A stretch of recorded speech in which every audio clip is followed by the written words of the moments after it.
தாவேகா தரப்புல போட்டிருந்த அந்த சிபிஐ விசாரணையை இன்னைக்கு உச்ச நீதிமன்றம் ரிஜெக்ட் பண்ணிடுச்சு. இல்ல அதெல்லாம் அலோவ் பண்ண முடியாது, நீங்க இங்கேயே ஒரு குழு அமைச்சு அந்த குழுவின் தலைமையில விசாரணை நடக்கும், அந்த அந்த விசாரணையில எல்லா உண்மையும் வெளிக்கொண்டு வரப்போம் அப்படின்னு சொல்லிட்டு உயர்நீதிமன்றம் அனௌன்ஸ் பண்ணிட்டாங்க. இது எல்லாருக்குமே தெரிஞ்ச விஷயம். சரி, இப்போ இந்த விஷயத்த நம்ம ஜஸ்ட் ஒரு 5 மினிட்ஸ், ஒரு 2-3 மினிட்ஸ் ஃபர்ஸ்ட் ஒரு அனலைஸ் பண்ணிட்டு இதுல இருந்து நம்முடைய இளைய தளபதி விஜய் வெளியில வர முடியுமா, இந்த கேஸ் வெளில வர முடியுமா, அதுதான் எல்லாருக்குமே இப்போ ஒரு விஜய் ரசிகர்களுக்கு ஒரு மிக மிக முக்கியமான ஒரு வைட்டல் பாயிண்ட் என்ன அப்படின்னா, இப்ப நம்முடைய இளைய தளபதி விஜய் அவர்கள், சினிமா நடிகர் விஜய் அவர்கள், நாங்க அரசியல்வாதி விஜய் இன்னைக்கு வரைக்கும் அவரை ஏத்துக்கல, நான் ஆல்ரெடி சொல்லியிருந்தேன். காவைக்கா தொண்டர்ல நம்ம மன்னிக்கணும். ஏன்னா ஆரம்பத்துல இருந்தே அவருடைய எந்த அணுகுமுறையுமே ஒரு அரசியல்வாதிக்கான அணுகுமுறை கிடையாது. நான் என்ன பல உதாரணங்கள் சொல்லியிருந்தேன். நம்ம லெஜண்ட் சரவணா ஸ்டோர் அண்ணாச்சி மாதிரி அவர் ஒரு சிறந்த வியாபாரி, அதனால அவரால் சிறந்த சினிமா நடிகரா மாற முடியாது. அதே மாதிரி நம்முடைய விஜய் ஒரு சிறந்த நடிகர், ஆனா அவரால் ஒரு சிறந்த அரசியல்வாதியா மாற முடியாது. ஒரு துறையில தான் அவங்களுக்கு எல்லா டேலண்டுமே இருக்கும். அந்த மாதிரி பல துறையில ஒருத்தர் வெற்றி பெறுவது ரொம்ப சாதாரணமான காரியம் இல்லை. அங்கே சில விதிகளுக்கு இருக்கிறாங்க. எம்ஜிஆர் சார், விஜயகாந்த் சார் போனாலும் இருக்காங்க. அவங்க ஆரம்பத்துல இருந்தே அந்த மக்களை எம்ஜிஆர் சாருக்கும் விஜயகாந்த் சாருக்கும் நீங்க ஒரு ஒற்றுமையை பார்த்தீங்கன்னா தமிழ்நாட்டுல பொறுத்த சொல்றேன். மற்ற மாநிலங்கள்ல பல பேர் இருக்காங்க, நம்ம அவங்களை பத்தி இப்போ தேவையில்லாத பேசிட்டு இருக்க வேணாம். நம்ம மாநிலம் நம்ம உதாரணம், தமிழ்ல நம்ம தமிழ்நாட்டுல அந்த உதாரணம் புரிய வைக்க முடியும்.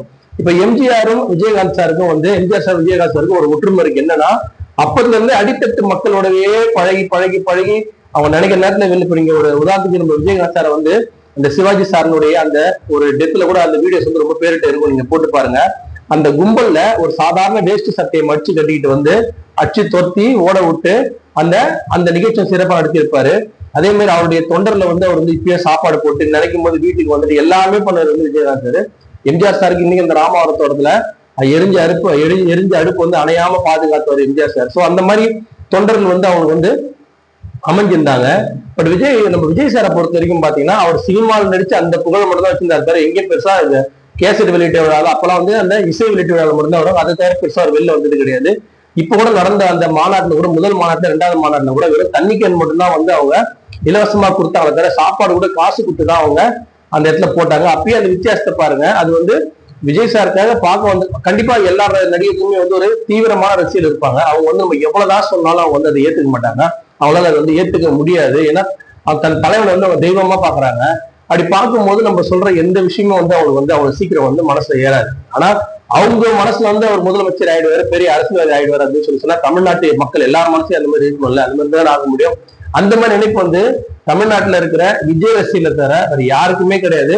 அங்கோடு இங்கோடு இந்த மாற்றம் வேணும், அது வேணும், இது சொல்லி யாருன்னா சொல்லி இருக்கிறவங்க முதல்ல இருந்தாங்க. அவங்களும் இதுக்கப்புறம் விஜய் சாருக்கு அதை பெருசா விஜய் சார் பக்கம் வரமாட்டாங்க அப்படின்றது என்னோட கணிப்பு. தப்பா இருந்தா தாவேகா தொடர்ந்து மன்னிக்கணும்.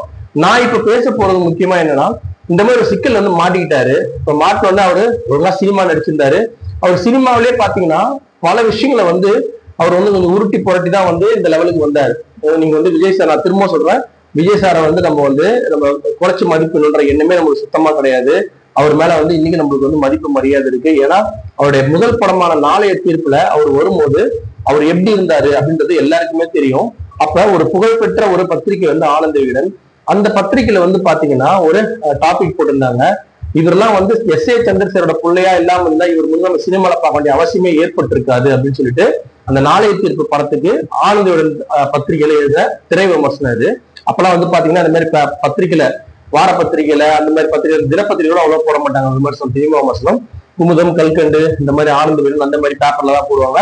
ஆனந்தோட மதிப்பு ரொம்ப அதிகமா பேசப்படும். அப்படியாப்பட்ட காலகட்டத்துல பாத்தீங்கன்னா நாளைய தீர்ப்பு படத்துல இருந்த அவரு இன்னைக்கு அவர் அந்த முகத்தை வச்சுதான், இப்படியாப்பட்ட முகம் நல்லா சொன்னோம், அந்த முகத்தை வச்சுதான் இன்னைக்கு அந்த முகத்தை பார்க்கதான் இவ்வளவு கோடி பேர் மக்கள் கூடுற அளவுக்கு தன்னை வளர்த்துக்கிட்டாரு. அது சினிமா துறையில அதுல எந்த மாற்று கருத்தும் கிடையாது. அது அப்பா வளர்த்தாரா அம்மா வளர்த்தாங்களா முக்கியம் இல்லை. அவரோட தனித்திறமை இல்லாம அவர் இந்த லெவலுக்கு வந்திருக்கிறது வாய்ப்பே கிடையாது. சோ அவருடைய அந்த வளர்ச்சிக்கு அவர் எவ்வளவு மெனக்கிட்டு இருப்பாரு. அந்த முகத்தை எப்படி மாத்தி, எப்படி ஆக்ஷன் பண்ணி, டிவி எல்லாமே பண்ணி பண்ணி பண்ணி கொஞ்சம் கொஞ்சமா பண்ணி பண்ணி பண்ணி இந்த லெவலுக்கு வந்திருக்கிறார். அதுல எந்த மாற்று கருத்தும் கிடையாது. அவர் அந்த சினிமா அதிகமா நேசிச்சாரு.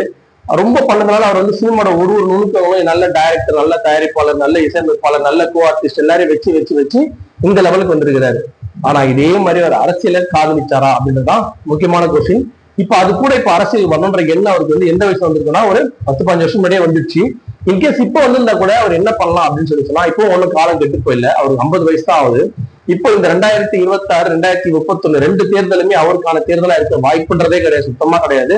அதை வந்து எந்த நடிகரும் எந்த அவருடைய ரசிகர் வந்து நினைக்காதீங்க. அவர் இப்படியே தொடர்ந்து இருந்தாருன்னா கூட அவரால் 2026 2031 கண்டிப்பா அவரால் கேட்ச் பண்ணவே முடியாது. அது அவரை மீறின ஒரு விஷயம். அது என்ன பண்ணிருந்தா தொடர்ந்து வந்த ஒரு 5 வருஷம் 7 வருஷம் வந்து அவருடைய மக்கள் பயணத்தை வந்து தொடர்ந்து நல்லா சிறப்பா பண்ணியிருந்தாருன்னா கண்டிப்பா வந்து 2036 வந்து ஒரு முக்கியமான சக்தியா இருந்திருப்பாரு. ஆனா இப்ப அதுவும் வந்து நடக்குமா அப்படின்றது ஒரு மிகப்பெரிய கேள்விக்குறியா ஆயிடுச்சு. பட் இது வந்து ஒரு பெரிய விஷயமானா கண்டிப்பா பெரிய விஷயம் தான். ஏன்னா இது இருக்கும் இந்தியாவில உலகத்திலேயே வந்து இந்த மாதிரி நடிகரை பார்த்து இத்தனை பேர் செத்து வந்து கிடையாது. இதை வந்து பெருமையா வந்து விஜய் ரசிகர் வந்து நினைச்சுக்காதீங்க. ஏன்னா இதை விட அதிகமான கூட்டம் கூடியிருக்கு. கூட்டம் வந்து இதை விட அதிகமான கூட்டம்லாம் கூடியிருக்கு. ஆனா கட்டுப்பாடோட சேர்ந்த கூட்டமா தான் இருக்குமே தவிர இந்த மாதிரி ஒரு கட்டுப்பாடற்ற கூட்டமா இருந்திருக்காது. இந்த கூட்டத்துக்கு இந்த இறப்புக்கு இப்ப கோர்ட்டுக்கு இப்ப போயிட்டாங்க, சரி ரைட்டு, இதுக்கப்புறம் நம்ம அதை நடந்ததை நம்ம பேசி ஒன்றும் ஆக போறது கிடையாது. இதுக்கப்புறம் அது என்னவா மாறப்போகுது, எப்படி வந்து விஜய் சார் வந்து எழுத தப்பிக்கலாம், விஜய் சாரும் மற்றும் இந்த மற்றவங்க எப்படி தப்பிக்கலாம் அப்படின்றதான் இன்னைக்கு இருக்க வர முக்கியமான கொஸ்டின்ஸ். இதை வந்து நம்ம எப்படி சால்வ் பண்ணலாம் அப்படின்றது எனக்கு தெரிஞ்சு நான் சொல்றேன். கண்டிப்பா நான் சொல்றது வந்து கண்டிப்பா ஒர்த்தா தான் இருக்கும். அதை கண்டிப்பா அவர் ஃபாலோ பண்ணாருன்னா நிச்சயமா இந்த கேஸ்ல இருந்து அவரு வெளியில வந்துடலாம். ஈஸியெல்லாம் வெளில வர முடியாது, ரொம்ப கஷ்டம். ஆனா கஷ்டப்பட்டு வெளில வந்துலாம் வராம போறதுலாம் வாய்ப்பு கிடையாது. இது வந்து தாவேகா தொண்டருக்கும் விஜய் ரசிகர்களுக்கும் வந்து ஏன் சொல்றேன் அப்படின்னா, இப்போ விஜய் சாரை வந்து நேசிக்கக்கூடிய கோடான கோடி பேர் இருப்பீங்க, லட்சம் மக்கள் இருப்பீங்க. அவங்க எல்லாருக்குமே என்ன இருக்குன்னா, இப்போ விஜய் சார் மனசுல ஓடுறது வந்து அவர் இது தப்பு பண்ணாரா பண்ணலையான்றது அவர் ஒருத்தருக்கு தான் தெரியும், நம்ம யாருக்கும் தெரியாது. இப்ப அவர் வந்து வாண்டடா வந்து லேட்டா வந்தாரா, இத்தனை பேர் வரதையும் சொன்னாங்களா, போலீஸ்காரங்க வந்து அவர்கிட்ட சொன்னாங்களா, இந்த அரஸ்ட் ஆன மாவட்ட செயலர் வந்து புஷி ஆனந்த் கிட்ட சொன்னாங்களா, புஷி ஆனந்த் வந்து நிர்மல்குமார்ட்ட சொல்லி அது ஆதவர்தினாட்ட போயிட்டு விஜய் சார்ட்ட வந்தும் அவர் வந்து இல்ல நான் பண்ண போறேன் அப்படின்னு சொல்லி தொடர்ந்து வந்திருந்தாருன்னா அது கண்டிப்பா பெரிய தப்பாயிடும். அப்படி பெரிய தப்பான பட்சத்துல நிச்சயமா வந்து அரஸ்ட் வந்து யாருமே வந்து தவிர்க்க முடியாது. அப்படி அவர் சொல்லி அவர் காதுல போகாம இருந்து ஏதோ ஒரு கட்டத்துல ஆஃப் ஆயிருந்ததுன்னா எது வரைக்கும் இந்த வார்த்தைகள் போச்சு அது வரைக்கும் இவங்க வந்து கண்டிப்பா அரெஸ்ட் பண்ணுவாங்க. ஏன்னா இன்னைக்கு வந்து ஒரு ஜட்ஜி சொன்ன வார்த்தை வந்து ரொம்ப ஒரு முக்கியமான வார்த்தை என்னன்னா, இது வந்து மேன் மேட் மிஸ்டேக் அப்படின்னு இருக்கிறாரு. இது வந்து ஒரு மனிதனால் ஏற்பட்ட ஒரு படுகொலை அப்படின்ற மாதிரி அது மாத்திட்டாங்க. சோ இது வந்து நம்ம கோர்ட் வந்து அது அப்படிதான் பாக்குது. நம்ம நீங்க பாக்குறது நான் பாக்குறது அது வந்து முக்கியம் கிடையாது. கோர்ட் எப்படி பாக்குது அப்படின்னு தான் முக்கியம். கோர்ட் அந்த மாதிரி ஒண்ணு பார்க்கும்போது கண்டிப்பா அந்த மனிதனை வந்து கண்டிப்பா தண்டிக்க வேண்டிய அவசியம் வந்து கோர்ட்டுக்கு வந்து ஏற்படும். சோ அந்த மனிதன் யாருன்றதா இப்ப முக்கியம். அதுல மாவட்ட செயலாளரா, இல்ல அது பொதுச் செயலாளர் புஷி ஆனந்தா, இல்ல நிர்மல்குமாரா, இல்ல ஆதவர்தினாவா, இல்ல கடைசியில விஜய் தானா அப்படின்றது வந்து அதனோட விசாரணையின் முடிவுல தான் தெரியும். சரி, எனிவே இப்ப இருக்கிற கண்டிஷன் வந்து பாத்தீங்கன்னா மாவட்ட செயலாளர் மட்டும் அரெஸ்ட் பண்ணிருக்காங்க, 2 பேர் அரெஸ்ட் பண்ணிருக்காங்க. இதுல வந்து கோர்ட்ல வந்து ஒரு முக்கியமான ஒரு விஷயத்த வந்து புஷி ஆனந்த் தரப்பு சொல்லும் போது ரொம்ப வருத்தம் ரொம்ப அதிகமா இருக்கிற மாதிரி ஒரு அந்த அவருடைய முன்ஜாமீனுக்காக சொன்ன ஒரு சில வார்த்தைகள் வந்து உண்மையா வந்து தாவேகா நிர்வாகிகள் வந்து இதை கேட்கும் போது ரொம்ப நீங்க யோசிக்கணும். ஏன்னா நீங்க ஒரு கார்னர் பண்ணப்படுறீங்களா அப்படின்றது வந்து 2 விதமா யோசிங்க. எல்லாத்துலயுமே எல்லா நிகழ்ச்சியிலும் 2 ஆப்ஷன் இருக்கும் கண்டிப்பா ஒருத்தருக்கு. ஒண்ணு இப்ப இந்த பக்கம் இருக்கும், ஒண்ணு அந்த பக்கம் இருக்கும். நீங்க நல்லா யோசிங்க. ஒரு 5 செகண்ட்ஸ் நான் சொல்ல யோசிச்சு பாருங்க. இப்போ அவங்க வந்து உங்களுக்கு வந்து பொறுப்புகள் வந்து கொடுத்துட்டாங்க. பொறுப்புகளை கொடுத்துட்டு இந்த கரூர் நிகழ்ச்சி வந்து பாத்தீங்கன்னா தாவேகாக்கு இப்போ ஷெட்யூல் பண்ணது கிடையாது, அது எப்பயோ ஷெட்யூல் பண்ணுது. ஆனா அது என்ன பண்றாங்க அவங்க இப்போ வந்து அது வந்து ஷெட்யூல் வந்து உள்ள எடுத்துன்னு வந்துட்டாங்க. என்ன அவசரம் அப்படின்னு பல பேர் சொல்லிட்டாங்க. இருந்தாலும் நம்ம ஒரு சின்ன இதுக்காக சொல்றோம். அப்ப முப்பெரு விழா நடந்தது திமுகல, அந்த கிரௌடோட அதிகமான கிரௌடு காட்டணும்.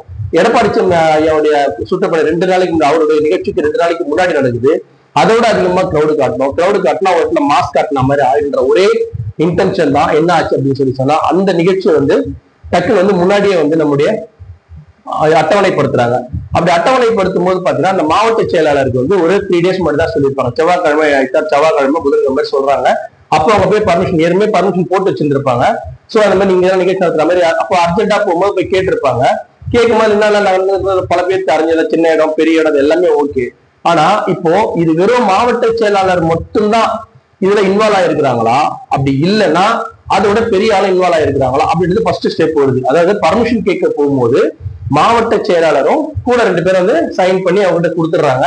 சரி ஓகே, மாவட்ட செயலாளர் வந்து கொடுத்துடுறாரு. கொடுத்தோன்னே என்ன ஆகுது, அவங்க வந்து பர்மிஷனுக்கு போயிடுது, போலீஸ் கிட்ட பர்மிஷனுக்கு போயிடுது. அதுல வந்து இந்த பொதுச் செயலாளர் நம்மளுடைய புஷி ஆனந்தும் நிர்மல் குமாரும் வந்து இதுல இன்வால்வ் ஆகிருக்கிறாங்களா இல்லையா? இது முக்கியமான கொஸ்டின் இல்லையா? அவங்களுடைய ஒப்புதல் இல்லாம மாவட்ட செயலர் என்ன பண்ணிருக்க முடியாதுன்னு சொல்லி சொன்னா போய் பர்மிஷன் லெட்டர் கொடுத்துருக்க முடியாது. ஆனா இன்னைக்கு கோர்ட்ல என்ன அவங்க சொல்லிட்டாங்க அப்படின்னு சொல்லி சொன்னா, இந்த எல்லாத்துக்குமே நிகழ்ச்சி ஏற்பாட்டல் மாவட்ட செயலாளர் மட்டும்தான், நாங்க கிடையாது அப்படின்னு சொல்லிட்டு அந்த மாவட்ட அடிமட்டத்துல இருக்கும் அந்த மாவட்ட செயலாளர்ல வந்து அம்போன்னு வந்து காத்துல விட்டுட்டு எங்களுக்கு மட்டும் முன்ஜாமீன் கொடுங்க, அவங்க வந்து அரெஸ்ட் பண்ணிட்டீங்களா, நீங்க அவங்க என்ன வேணா பண்ணீங்கன்ற மாதிரி ஒரு வார்த்தை வந்து அந்த வக்கீல் வந்து சொல்லியிருக்கிறாரு. இது மிக மிக முக்கியமான ஒரு லைன், நல்லா வாட்ச் பண்ணுங்க. தாவேகா நிர்வாகிகளும் செயலாளர்களும் மற்றவங்களும் யோசிக்க வேண்டிய ஒரு விஷயம் என்ன அப்படின்னா, இப்ப தலைமை வந்து நம்மளுக்கு கடைசி வரைக்கும் துணையா இருக்கணும். துணையா இருந்தா மட்டும்தான் நீங்க செய்யக்கூடிய எல்லா செயலுமே வந்து நீங்க பாதுகாப்பா செய்ய முடியும்.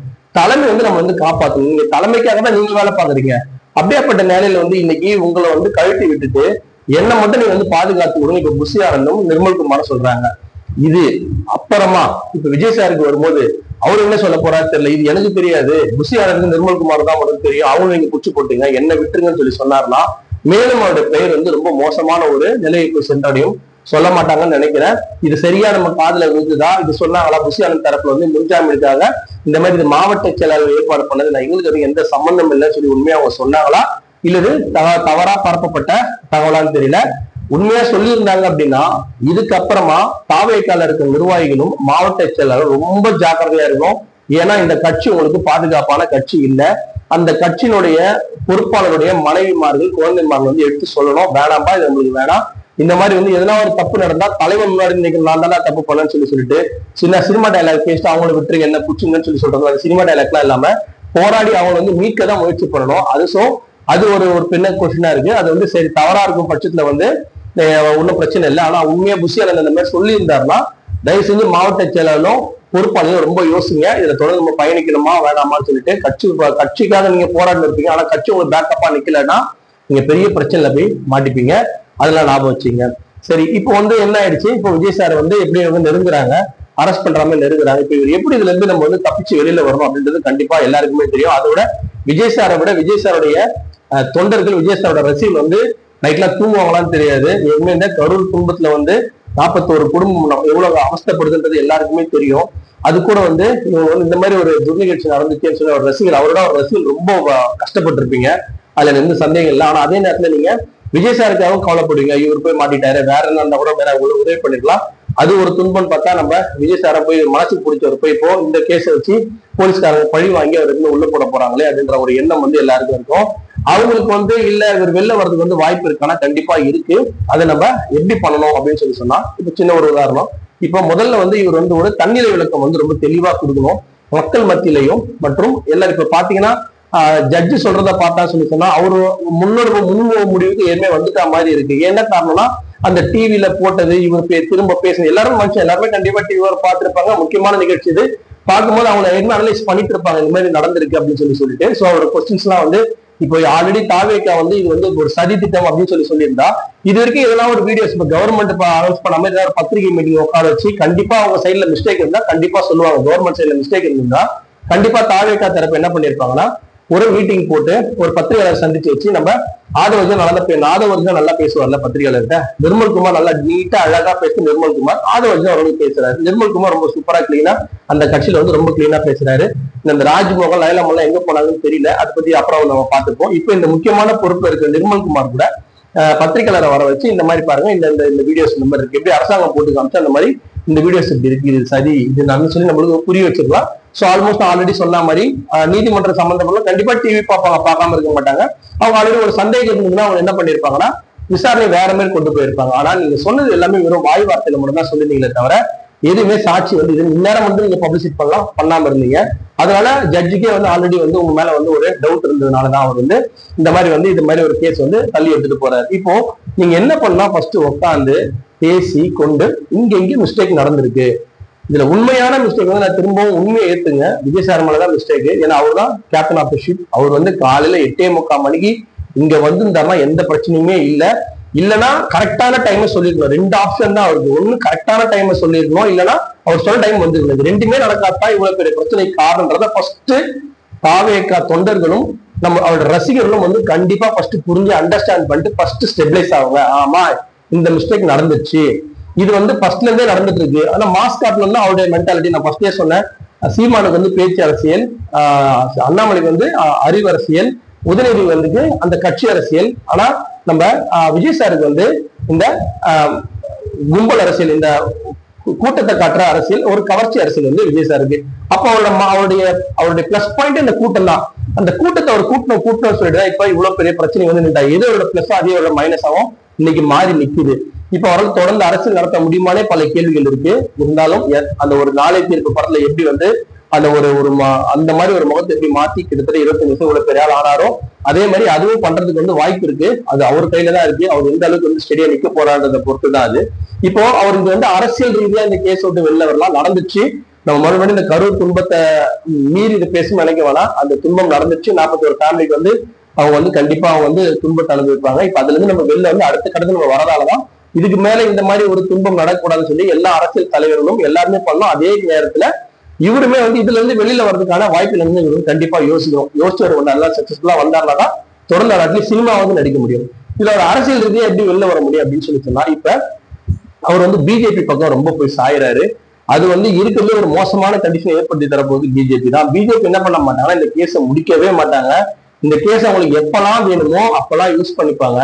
அப்பெல்லாம் யூஸ் பண்ணி விஜய் சாரை வந்து ஒரு கைபொம்மையா வந்து மாத்திடுவாங்க. இந்த ஒரு கேஸை வச்சு இது மாதிரி பல உதாரணங்கள் அவருக்கு ஆல்ரெடி இருக்கிறதால ஏற்கனவே ஓபிஎஸ், டிடிவி தினகரன், எடப்பாடி பழனிசாமி ஐயா, இந்த மாதிரி எல்லா தலைவர்களையும் வந்து ஆல்ரெடி இப்ப இருக்கிற கரண்ட் சிச்சுவேஷன் இருக்கிற எல்லா தலைவருமே வந்து அவர்கிட்ட மாட்டின்னு இருக்காங்க பிஜேபியில. சோ இவரும் போய் அதுல போய் மாட்டிக்க கூடாது. தன்னை காப்பாத்திக்க வேற ஒரு வழி வந்து கண்டிப்பா தேர்ந்தமே தவிர எக்காரணத்தை கொண்டு பிஜேபி போய் சேரக்கூடாது. ஆனா எங்க ஆரம்பத்துல இருந்து ஒரு டவுட் இருக்கு, அவர் பிஜேபியாலதான் ஆட்சிக்கே வந்தான்னு சொல்லிட்டு அதை பத்தி தனியா ஒரு வீடியோ பேசலாம். இப்ப இருக்கிற சிச்சுவேஷன் பேஸ் பண்ணி நான் அதை சொல்லல. எப்ப வந்து அவர் வந்து முத வந்து அவர் கட்சிக்கு வரும்போது, எப்ப அந்த மெர்சல் படம் ஏதோ படம் வரும்போது அவருக்கு ரைடு விட்டாங்க. அதுல இருந்து அவருடைய ஆக்டிவிட்டிஸ் வந்து மொத்தமா மாறிடுச்சு. மொத்தமா மாறினதுக்கு அப்புறமா அவருக்கு அந்த இசட் பிரிவு, ஒய் பிரிவு பாதுகாப்பு கொடுக்குறாங்க. அவருக்கு பேக்கப் வந்து கொடுத்துட்டே இருக்கிறாங்க. அவர் வந்து ஏன் வந்து டிஎம்கே ரொம்ப திட்டுறாரு அப்படின்னு சொன்னா, அப்பதான் டிஎம்கேல இருக்கக்கூடிய கூட்டணி கட்சிகள் வந்து இவர் பிஜேபி உண்மையை எதிர்க்கிறார் போலதுன்னு சொல்லிட்டு இப்ப பிஜேபி எதிரியா இருக்கிற கட்சி யாரெல்லாம் அதிமுக ஆல்ரெடி வந்து ஒன்றிணைஞ்சிட்டாங்க. இப்ப அவரோட அடுத்த மோட்டிவ் வந்து திமுக வந்து இருக்கிற அந்த ஓட் பர்சன்டேஜை குறைக்கணும் அப்படின்றத அவங்க மென்ஷன் ஆனது பிஜேபிக்கு. அதனால ஆரம்பத்துல இருந்து விஜய் சாரை வந்து நல்லா தூக்கிட்டு பிஜேபி நல்லா திட்டுங்க, அதுதான் கொடுக்கப்பட்ட நோட்ஸ் மாதிரி நல்லா திட்டினா என்ன ஆகும்னா பிஜேபி டிஎம்கேக்கு உழக்கூடிய முஸ்லிம் கிறிஸ்துவ ஓட்டுகள் வந்து நம்ம பக்கம் வரும். மேலும் வந்து அங்க கூடிய இளைஞர்கள் வந்து இப்ப சப்போஸ் விஜய் சார் என்ன வச்சுக்கலாம், இளைஞர்களோட ஒரு பர்சன்டேஜ் அப்போ இளைஞர்கள் ஒரு 100 பேர் இருக்காங்கன்னா அதுல ஒரு 5 பேர் வந்து இப்போ 5ல இருந்து 8 பேர் வந்து விஜய் சாருக்கு ஓட்டு போடுவாங்க. ஒரு 20 பேரே ஓட்டு போறாங்கன்னு வச்சுங்களேன்.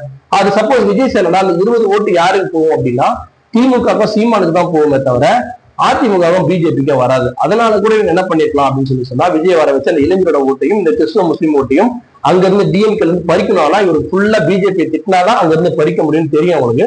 சோ அதனால கூட நடந்திருக்கலாம். இந்த மாதிரி சிச்சுவேஷன் வந்ததுக்கு அப்புறமா இதுக்கப்புறம் வந்து அவர் விஜய் சார் வந்து அவரை தனியா சர்வே பண்ண முடியாது, பிஜேபி ஒரு பேக்கப்பா இருக்கலாம். அதெல்லாம் வந்து அரசியலுக்கு அப்பாற்பட்டது.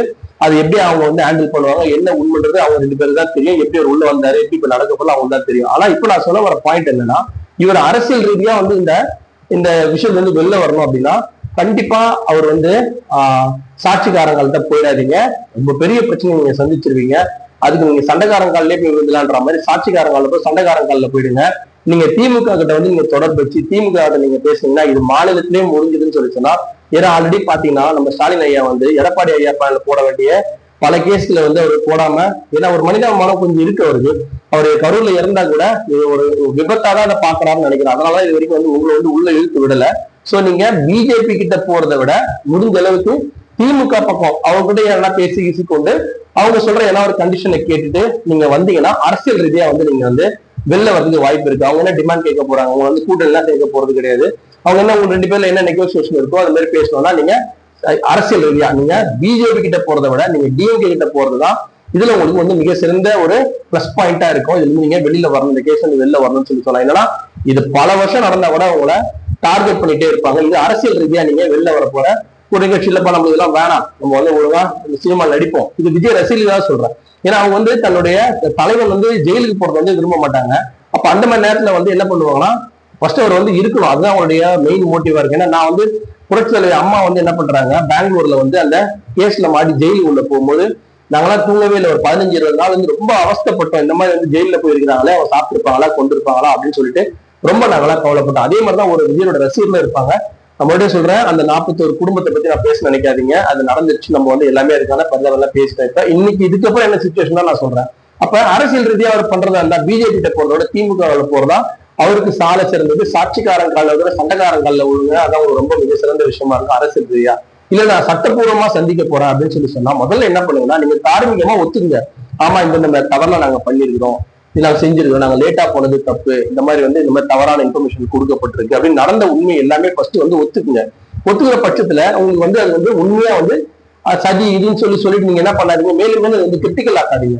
ஒரு சாதாரணமா செட்டில் ஆனா என்ன ஆகணும், ஒரு சாதாரணமான பேச்சு பேசும்போது இப்ப நீங்க நல்லா பாருங்க, ஜட்ஜே வந்து என்ன பண்ணிருக்கிறாரு, ஏற்கனவே முன்முடிவு கொஞ்சம் எடுத்திருக்கிறாரு. ஏன்னா பல டிவியில் நானே பார்த்தேன், இவங்க சொல்லாத பாயிண்ட் எல்லாம் சொல்றாரு. நீங்க அந்த பிரச்சார வேன்ல வரும்போது பக்கத்துல இருந்த அந்த பைக் அடிப்படதான் அவர் பார்த்திருக்கிறாரு. சோ அவங்க வந்து அவங்களுக்கு தெரியும், நம்ம வந்து ஃபர்ஸ்ட் ஆஃப் ஆல் நம்ம பண்ண வேண்டியது என்னன்னா, கொஞ்சம் உண்மையை ஒத்துங்க. இல்ல சார் லேட் ஆச்சு, ஆமா நாங்க இப்படி எதிர்பார்க்கல, இப்படி எதிர்பார்த்தேன், இப்படி போய் மாட்டேங்குது சார் சொல்லி உண்மையை ஒத்துக்காங்க. என்ன ஆகும் அப்படின்னா, தவறு வந்து அங்க நீங்க என்னைக்கு வந்து தவறை சரி பண்ணிக்க முயற்சி பண்றீங்களோ, முயற்சி பண்ற நேரத்துல வந்து கண்டிப்பா வந்து சட்டம் உங்களுக்கு கண்டிப்பா ஆதரவா இருக்கும், மக்களோட ஆதரவும் வரும் உங்களுக்கு. சோ அது மாதிரி தவறு இன்னொரு தவறு நாங்க நடக்காம அந்த மாதிரி பாத்துக்கிறோம். இல்ல வேற ஏதாவது சொல்யூஷன் வந்து கண்டிப்பா வந்து அரசாங்கம் கொடுக்கும். இந்த 41 குடும்பத்தை சம்பந்தப்பட்ட யாருன்னா ஒருத்தர் வந்து இந்த மாதிரி சொன்னாங்கன்னா கூட அதுல வந்து ஏன்னா ஒரு சரியா வந்து ஒரு வாய்ப்பு இருக்கும். இது நான் சொல்றது வந்து நீங்க வந்து எனக்கு பெரிய சட்டம் தெரியுமா கேட்காதீங்க. ஆனா கண்டிப்பா கொஞ்ச நாளா ஜெயில போய் தான் இருக்கணும், அதுல மாற்றுக்கிறது கிடையாது. அப்போ அவர் யார் காலிலும் விழ வேண்டிய அவசியம் கிடையாது. கண்டிப்பா சட்டப்பூர்வமா சந்திச்சு வெளில வந்துட்டு, என்னை பொறுத்த வரைக்கும் அவர் வந்து நடிகரா இருக்கிறது அவருக்கு சிறந்தது. அவர் இந்த மாதிரி ஆவறதுக்கு மிக மிக முக்கியமான காரணம் அவர் ரசிகர்கள் சொல்லப்படும் இந்த தொண்டர்னால தான் அவர் பாவம் இவ்வளவு கஷ்டப்படுறாரு. எல்லாத்துக்குமே அவங்க தான் காரணம், அவங்களும் இந்த மீடியா தான் காரணம். இதுல வந்து அரெஸ்ட் பண்ணணும்னா கோர்ட்ல வந்து இது மூணாவதா வைக்கிற ஒரு கொஸ்டின் என்னன்னா, கோர்ட்ல வந்து வெறும் விஜய் சாரை மட்டும் நீங்க குற்றம் சொல்றது மிகப்பெரிய தப்பு நான் நினைக்கிறேன். ஏன்னா இதுக்கு முதற் காரணம் வந்து மீடியாவுக்கு தான். நான் வந்து முழுக்க சொல்றேன், எல்லா இந்த இந்தியாவில தமிழ்நாட்டில் நடந்த எல்லா இந்த மாதிரி விஷயங்கள் எல்லாத்துக்குமே வந்து மீடியாக்கள் தான் வந்து ரொம்ப ஒரு மோசமான ஒரு சூழல் ஏற்படுத்திருக்கு. நீங்க மீடியா சம்பந்தப்பட்ட இந்த நிகழ்ச்சியை ஃபர்ஸ்ட் வந்து கடைசி ஹைப் ஏத்தி உண்மையே அவங்க சொல்லல, உண்மையே தண்ணி இல்ல, மக்கள் கஷ்டப்படுறாங்க, இந்த மாதிரிலாம் என்ன சொல்லியிருந்தா கூட அந்த பத்திரிகை அவ்வளவு பேர் உட்காந்து பாக்குறாங்க. அந்த மாதிரி நேரத்தில் அந்த மாதிரி சொல்லியிருந்தா கூட அட்லீஸ்ட் இங்க வர அந்த கட்சிக்காரங்க போலீஸ்காரங்க என்ன பண்ணிருப்பாங்க அப்படின்னா, ஒரு முதலமைச்சருக்கு வந்து அவ்வளவு சீக்கிரமா போகுது, இந்த மேட்ரு போகுது, அமைச்சருக்கு போகுது, அவங்க என்ன பண்ணிருப்பாங்க, ஏதாவது ஏற்பாடு பண்ணி கொடுத்துருப்பாங்க, கொடுத்து அந்த மக்கள் வந்து கொஞ்சம் காப்பாற்ற முயற்சி பண்ணிருப்பாங்க. பத்திரிகை அதை பத்தி பேசுறதே இல்லை, வெறும் பணம் சம்பந்தப்பட்ட விஷயம் மட்டும்தான் பேசுறாங்க. சோ அந்த பத்திரிகைகளையும் கூப்பிட்டு இந்த வாட்டி வந்து எதனா ஒரு அபராதமாவது வந்து இந்த கோர்ட் வந்து விதிக்கணும் அப்படின்னு சொல்லிட்டு நான் தாழ்மையா கேட்டுக்கிறேன். அதுதான் வந்து சட்டப்பூர்வமா பார்த்தா தப்பு பண்ண ஒரு தண்டனைலாம். முதல் தப்பு பண்ணதே இதுல வந்து திரும்ப சொல்ற பத்திரிகை துறை அவங்க காசு வாங்கி பண்ணாங்களா அப்புறமான விஷயம். ஆனா தப்பு பண்ணதுல முதல் குற்றவாளியே யாருன்னு கேட்டா என்ன பத்திரிகை மீடியாக்கள் தான். ரெண்டாவது டிவிகே தொண்டர்கள். இவங்க வந்து பண்ற பிரச்சனை தான் பெரும் பிரச்சனை. ஒரு நல்ல தலைவர் வந்து அவங்க உருவாக்க மாட்டாங்க, அவங்க விரும்புறதா தலைவர் பண்றாரு. இவங்க வந்து கொஞ்சம் மெச்சூரா நம்ம நினைச்சு வந்து முதலமைச்சர் ஆகணும், அதை சிறுபிள்ளைத்தனமான விஷயங்கள் பண்ணாம. இப்ப ஒருத்தன் வந்து ஓட்டு போட வராம்பா, ஒருத்தன் ஓட்டு போட வரும்போது வெறும் தலைவரை பார்த்து மட்டும் ஓட்டு போட மாட்டாங்க, தொண்டர்ல பார்ப்பாங்க. தொண்டர் எப்படி பேசுறான் கொள்றான். நீதான் போய் வீட்டுல போயிட்டு பக்கத்துல போய் சொல்லலாமா இந்த மாதிரி ஓட்டு போட மாட்டேன், நீயே தருதலையா இருக்கிற, உங்க கட்சிக்கு எப்பறம் ஓட்டு போடுற எண்ணத்தை அவனுக்கு உருவாக்க கூடாது. நீ போய் தொண்டர்ல போய் பேசும்போது உங்களை பார்த்து அவங்க வந்து ஓட்டு போடணும். இப்ப நீங்க வந்து செந்தில் பாலாஜி நீங்க வந்து அவ்வளவு டார்கெட் பண்றீங்க. செந்தில் பாலாஜி சாருக்கு வந்து அந்த ஊர்ல எவ்வளவு அவருக்கு வந்து பவர் இருக்குன்றது அந்த ஊர்ல போய் கேட்டு பாருங்க ஒரு குடும்பத்துல. ஏன்னா அவர் நல்லவரா கேட்டாலும் அப்புறம் அந்த ஊர்ல வந்து அவர் தான் கிங்கு. அப்ப ஸ்டாலின் ஐயா ஒரு இங்க வந்து சிஎம்மா இருந்தாலும் அந்த ஊர்ல அங்க இருக்கிற லோக்கல் ஆளுங்க தான் பவர். அதே மாதிரி நீங்க முயற்சி பண்ண, நீங்க மெச்சூரா இருக்கும், நீங்க மெச்சூரா உங்க தலைவர் வந்து மெச்சூரா இருப்பாரு. இப்ப நீங்க எல்லாமே சேர்ந்து அவர் என்ன பண்றீங்கன்னா ஒரு பெரிய சிக்கல்ல மாட்டி விட்டீங்க. அவர் வந்து ஒரு நல்ல ஒரு படங்கள் கொடுத்தாரு, அவருடைய ஆசை வந்து அவருக்கும் வந்து கொஞ்சம் ஆசை ரொம்ப அதிகமாயி இந்த மாதிரி ஒரு அரசியல் நம்ம இந்த மாதிரி பண்ணலாம் கொஞ்சம் பேராசைப்பட்டார்ன்றதான் என்னோட தனிப்பட்ட கருத்து. இதை பத்தி பல வீடியோகள் நம்ம போடுவோம், அதை பத்தி நம்ம டீட்டெயிலா பேசுவோம். இப்போதைக்கு அவர் கோர்ட்ல இருந்து தப்பிச்சு வெளில வரணும் அப்படின்னு சொன்னா ஒண்ணு அரசியல் ரீதியா பண்ணலாம். அப்படி அந்த அரசியல் ரீதியா அவர் போறாரு அப்படின்னாருன்னா சாட்சிக்காரங்கள்ட்ட போவாதீங்க, பிரச்சனையில போய் மாட்டிப்பீங்க, அதுக்கு சண்டைக்காரங்காலே விழுந்துருங்க. சண்டைக்காரங்கள டிஎம்கே நீங்க போனீங்கன்னா ஏசி ஏதோ ஒரு காம்ப்ரமைஸ் ஆகி நீங்க இதுல இருந்து வெளியில வந்துடலாம் கண்டிப்பா. ஏன்னா அவர் அந்த மாதிரி மனதில் தான் அவர் வந்து இருக்கிறாரு ஸ்டாலின் ஐயா. சோ அந்த மாதிரி நீங்க ஒரு ஸ்டெப் போலாம். இது சாட்சியாளர் சண்டைக்காரங்கள்ல போய் வந்துருங்க. சட்டப்பூர்வமா நீங்க போறதால கண்டிப்பா நீங்க கொஞ்ச நாள் ஜெயில போய் உட்காந்தாகணும், வேற ஆப்ஷனே கிடையாது. ஆனா அதே ஃபைனல் ஆயிடும். அதுக்கப்புறம் நீங்க வந்து ஃபர்ஸ்ட் தண்ணியில் விளக்க உட்காந்து நீங்க பேசுனீங்கன்னா அது வந்து என்ன ஆகும், இந்த மாதிரி ஆயிடுச்சு, இந்த மாதிரி நம்ம வெளில வரணும்னு சொல்லி சொன்னா சட்டப்பூர்வமா பல பாயிண்ட் உங்களுக்கு கிடைக்கும். நீங்க எதிராளி நீங்க வந்து இது பண்ணீங்கன்னா டார்கெட் பண்ணீங்கன்னா அவங்க கண்டிப்பா உங்களை டார்கெட் பண்ணுவாங்க. சோ நடந்த உண்மையில ஒத்துக்கிட்டு நீங்க கோர்ட்ல போயிட்டு இந்த மாதிரி நடந்ததுன்னு சொல்லி உண்மையை சொன்னா கண்டிப்பா வந்து என்ன ஆகும்னா உங்களுடைய தண்டனை மூலம் உங்களுக்கு தண்டனை எல்லாம் கொடுக்க மாட்டாங்க. அது வரையும் சுமார் 10 நாள் 15 நாள் கண்டிப்பா உள்ள வைக்கிறப்ப ஜாமீன் வாங்கிட்டு வெளில வந்துடலாம். கடைசியா வந்து இதை வந்து விபத்து தான் நடந்து நம்ம ப்ரூவ் பண்ணிட்டு நீங்க ஈஸியா வெளில இருந்து உங்க வேலையை பார்க்கலாம். நீங்க அதுக்கப்புறம் நீங்க தொடர்ந்து கட்சி நடத்துறது நடத்தாத உங்களுடைய விருப்பம். ஆனா நீங்க தொடர்ந்து கட்சி நடத்தினாலும் நடத்தலனாலும் 2031 வரைக்கும் உங்களுக்கு வந்து வாய்ப்புன்றதே கிடையாது.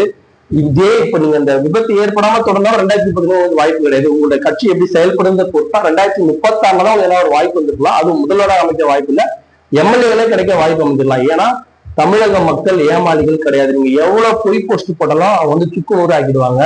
அதனால நீங்க இந்த விஷயத்த எந்த மாதிரி இதுக்கப்புறம் அணுக போறீங்க அப்படின்றத பொறுத்துதான் தாவேக்காவோட தலைமை முதல்ல செய்ய வேண்டியது தன்னுடைய தொண்டர்களையும் நிர்வாகிகளையும் காப்பாற்றணும். அதையும் மறந்துடாதீங்க, விட்டு கொடுத்துறாதீங்க. அவங்க பாவம் உங்களுக்கு ரொம்ப கஷ்டப்பட்டு இருக்கிறாங்க. நிர்வாகிகளும் தொண்டர்களும் அதே மாதிரி தலைமை வந்து எப்படி நம்மளை காப்பாத்துதா இல்லையான்றதை பார்த்துட்டு நீங்க தொடர்ந்து அதை பயணிக்கிறத முடிவு பண்ணுங்க. விஜய் சாரை பொறுத்த வரைக்கும் இந்த வெளில வரணும்னா அரசியல் ரீதியா வரதா இருந்தா சாட்சிக்காரன்ட்ட போவாதீங்க, சண்டைக்காரங்கால விழுந்துருங்க. சட்டப்பூர்வமா போறப்போனா உண்மையை ஒத்துக்குங்க. உண்மையை ஒத்துக்கிட்டு சரணாகதி அடைங்க. சரணாகதி அடைஞ்சனா கண்டிப்பா இதுக்கு ஒரு சட்டப்பூர்வமான தீர்வு கிடைக்கும். கொஞ்ச நாள் தான் ஜெயில இருக்கிற மாதிரி இருக்கும், ஆனா நிரந்தரமா நீங்க ஜாமீன் வாங்கிட்டு விடுதலை பெற மாதிரி இருக்கும். ரெண்டுத்துல எதை சூஸ் பண்ணுமோ அதை சூஸ் பண்ணது உங்களோட பொறுப்பு. நன்றி.